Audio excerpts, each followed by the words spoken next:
metros quadrados inspira paixões tão explosivas que pode ser o estopim da Terceira Guerra Mundial a qualquer instante.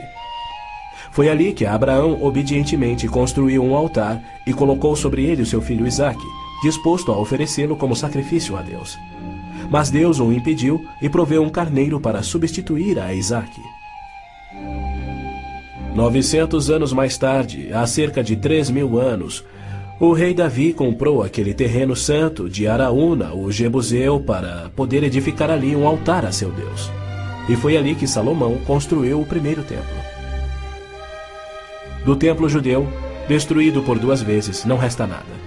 Em seu lugar se ergue o Domo da Rocha, um imenso monumento ao deus islâmico da lua, o antissemita Alá.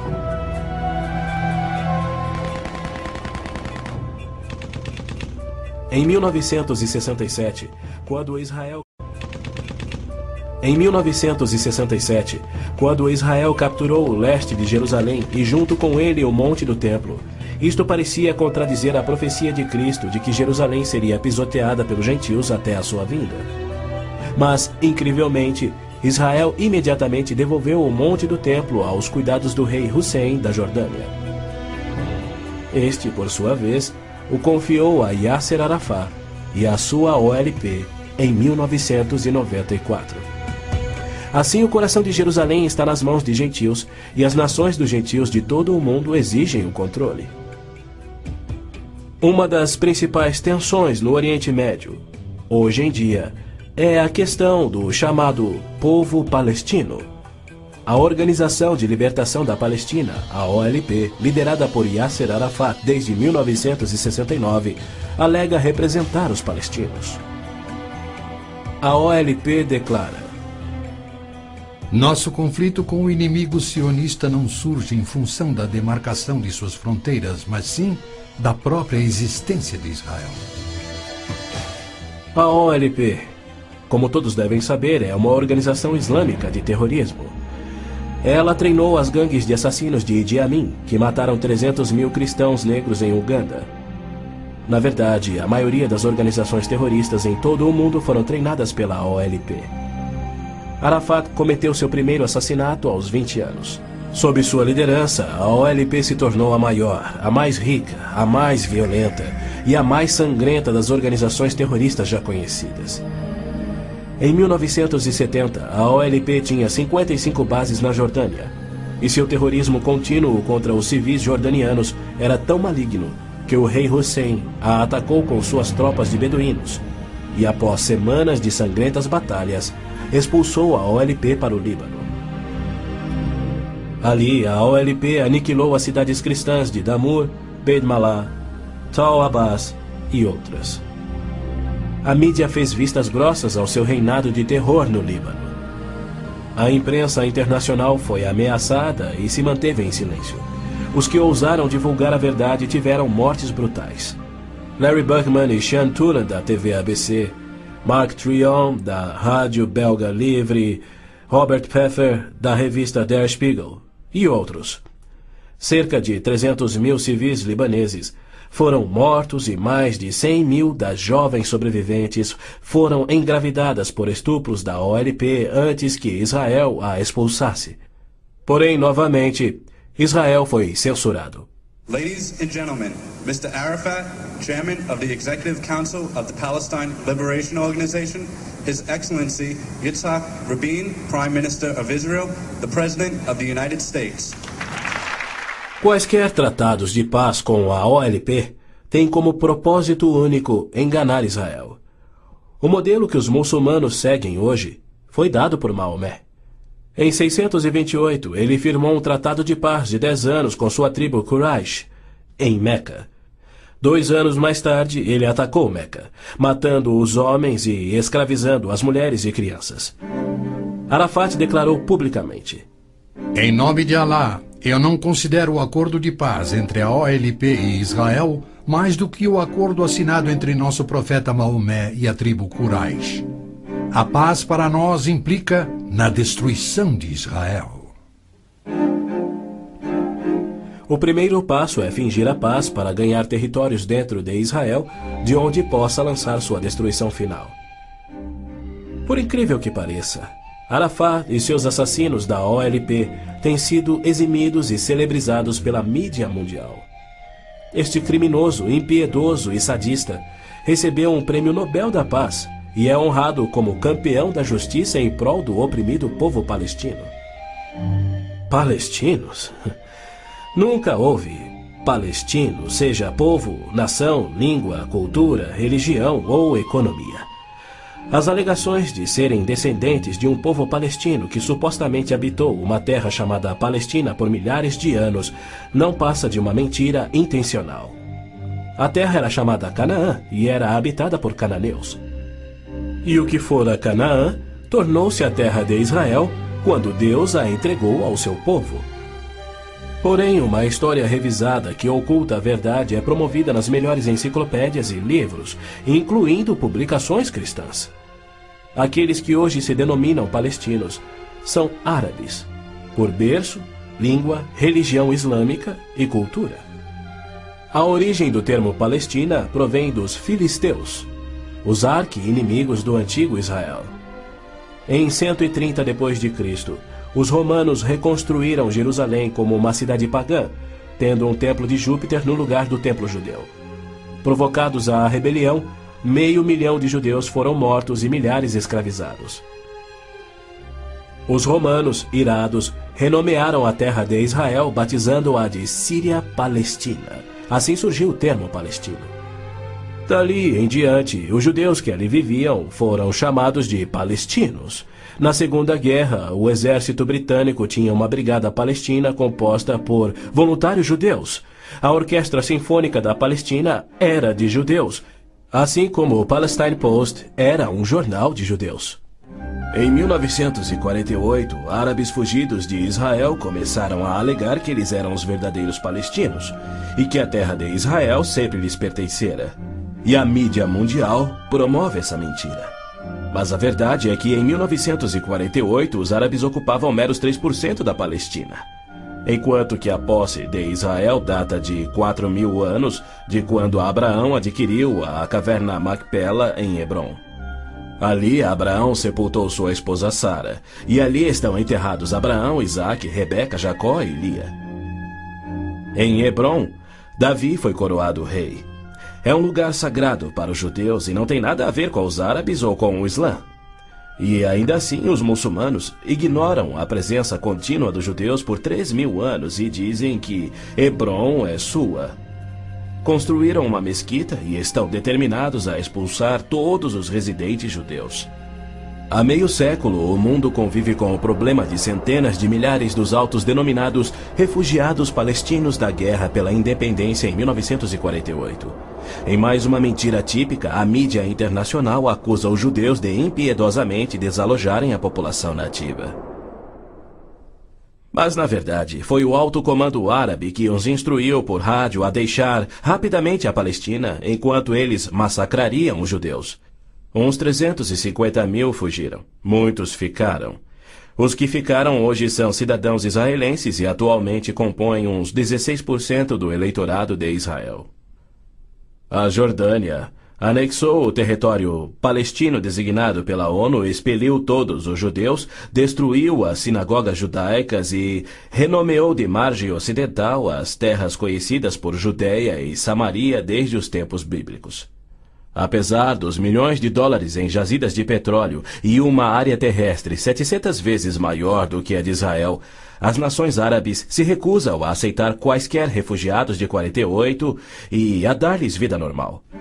Somando milhões devido à sua alta taxa de natalidade, hoje eles são restritos a vergonhosos acampamentos de refugiados em Gaza, Jordânia, Líbano, Síria e na margem ocidental. Estes infelizes são mantidos assim para que seu infortúnio seja exibido como propaganda. Por outro lado, o recém-formado Estado de Israel, cuja população somava 600 mil, absorveu rapidamente 820 mil refugiados judeus que fugiam das terras árabes, onde por 13 séculos, desde o advento do islamismo, eram sujeitados a surras e cusparadas nas ruas e mercados. Centenas foram brutalizados ou mortos pelos muçulmanos em surtos imprevisíveis de violência e tiveram suas posses confiscadas. O renascer de Israel propiciou um refúgio acolhedor para o qual fugiram. Israel já assimilou milhões de imigrantes. Mais de 1 milhão de refugiados ficaram sob o domínio de Israel nos acampamentos em 1967, na Guerra dos 6 Dias. Israel lhes oferece terras estatais, eletricidade, água, esgoto, pavimentação e escolas, e já construiu 9 complexos residenciais para abrigar 10 mil famílias. As nações árabes, incrivelmente, se opõem ao auxílio que Israel oferece aos seus refugiados. Ainda mais incrível é que as Nações Unidas adotam anualmente as seguintes surpreendentes resoluções.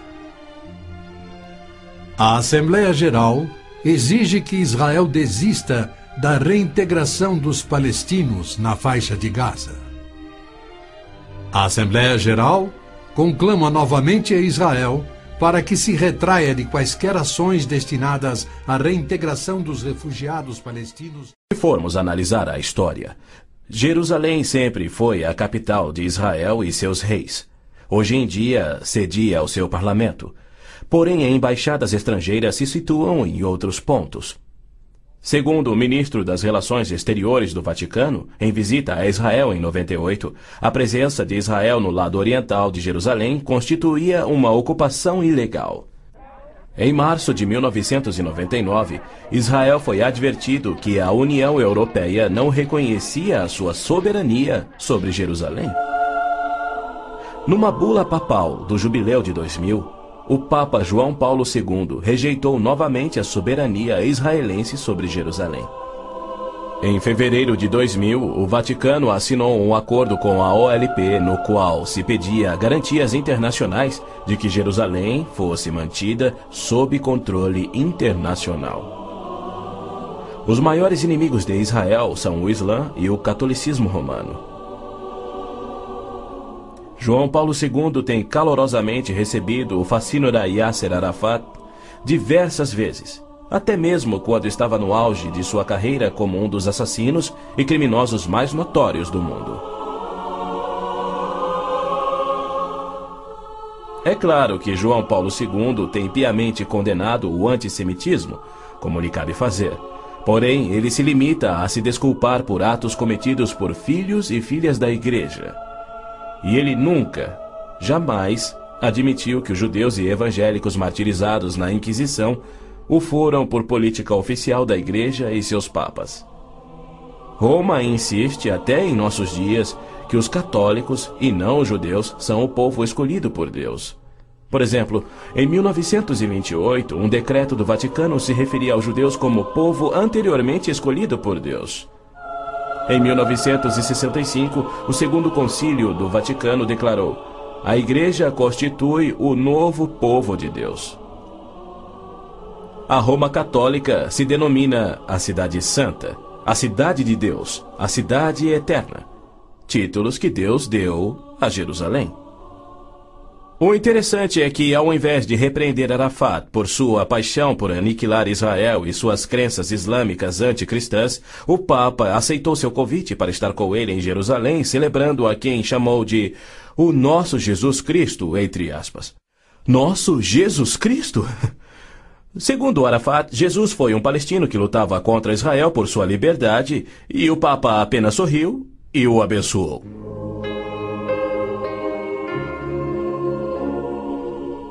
Os judeus culpam a Cristo e aos cristãos pelo antissemitismo do catolicismo romano.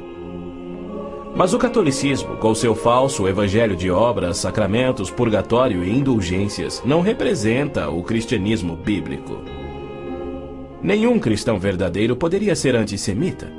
Jesus foi um judeu. Inclusive, a Igreja Católica matou muito mais evangélicos do que judeus.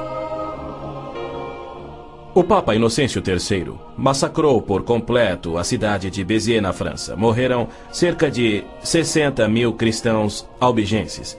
E segundo o Papa, foi o auge do seu papado. Os exércitos dos papas levaram um século para exterminar os albigenses e o mesmo destino foi imposto aos valdenses, huguenotes, husitas e outros. No massacre de São Bartolomeu foram chacinados 70 mil huguenotes, mais 200 mil foram mortos depois e 500 mil fugiram da França para salvar a vida. E como estes, há muitos outros exemplos. Hitler não assassinaria os 6 milhões de judeus se os séculos do antissemitismo romano não tivessem preparado o caminho. Em 26 de abril de 1933, Hitler relembrou aos representantes do Vaticano, Bispo Börning e Monsenhor Steinmann, que por 15 séculos Roma considerara os judeus parasitas a serem exterminados, e que ele lhes oferecia uma solução final para o problema dos judeus. Antes de se tornar o Papa Pio XII, o cardeal Eugênio Pacelli, núncio papal da Alemanha, entregou dinheiro do Vaticano a Hitler para formar o partido nazista. Ao se tornar Papa, Pacelli enviou uma mensagem de apoio ao Führer. Ao ilustre Herr Adolf Hitler, Führer e chanceler do Reich alemão. É com grande prazer que recordamos os muitos anos passados na Alemanha como núncio apostólico, ocasião em que fizemos de tudo para estabelecer relações harmoniosas entre a Igreja e o Estado. Agora, suplicamos ainda mais fervorosamente para alcançarmos este alvo. Era 1939 e os abusos de Hitler, bem como suas intenções para os judeus, já eram conhecidos em todo o mundo.